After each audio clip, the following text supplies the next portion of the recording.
because it's Friday and it's time for Playground from Playground to Podium with Marissa Gibson Bailey, who's online. Good morning.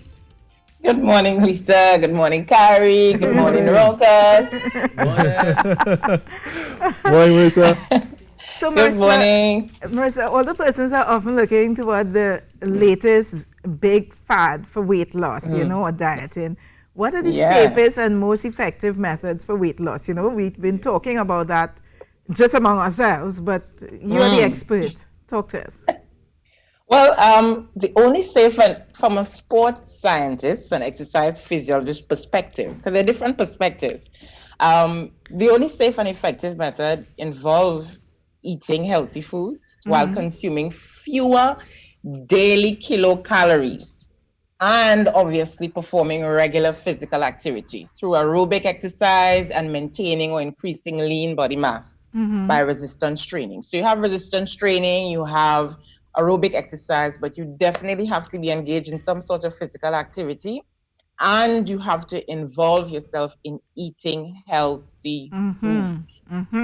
All right. So that's the safest way that we as sports scientists know. And that's not just only for non-athletes, but also for athletes as well.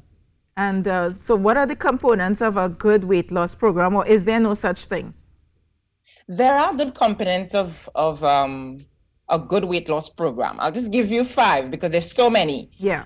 Your program must or should satisfy all nutritional needs. So those of you who want to just be on a low carb or no carbs at all, you have to satisfy all nutritional needs for so many different reasons. You want to protect that the client doesn't have any hunger between meals. You want to provide a sense of well-being and not result in fatigue. You want to make sure that the program is simple to maintain and it needs to parallel normal eating habits. Remember, this is a long-term.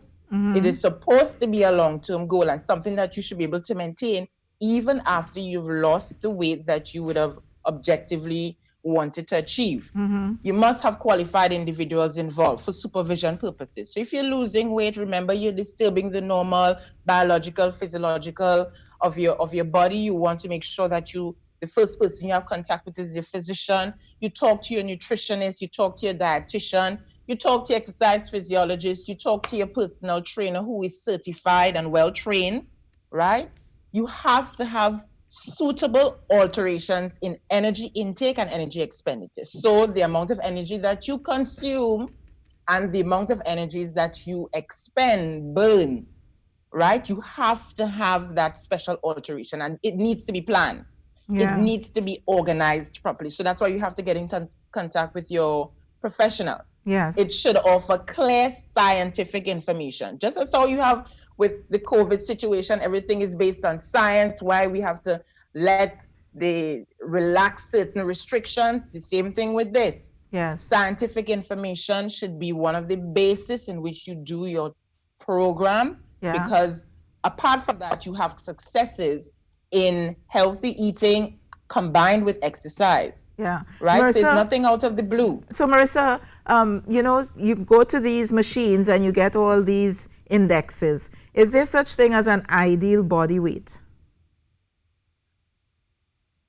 In magazines, on the TV, what they portray may be that, but I don't think that it is not recommended. Why? A healthy body weight is what each person should be aspiring to. Why? Because it is relative to the person's overall health profile. That is what makes it individualized. So that's why I always like to promote the different professions when it comes to something like that, especially when it comes to your body, right?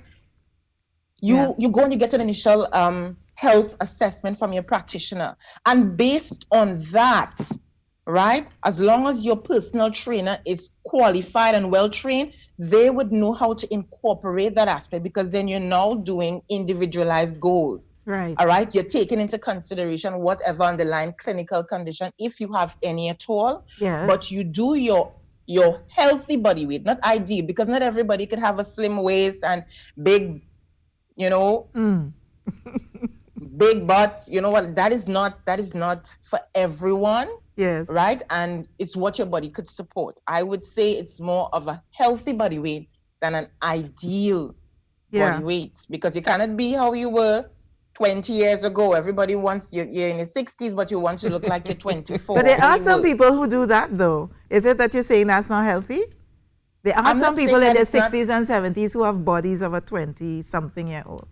I'm not saying that it's not healthy. But what I'm saying is that for those who have in their mind that, okay, they forget the aging process. And that's something I would like to talk about, the aging process, aging gracefully. Yeah. Right? Embracing that aging process, because it's what we have to go through. Right? So we're going to look at that next week. We're going to continue this conversation because this is a weekly conversation with you, Marissa Gibson-Bailey, exercise physiologist, sports scientist. Let's put that down. We're going to complete this weight conversation and segue into aging. But right now, as you know, we have a hard stop at 7 o'clock. I want to thank you so much, Marissa, for joining us. It's Playground to Podium. But right now, we head upstairs for the news.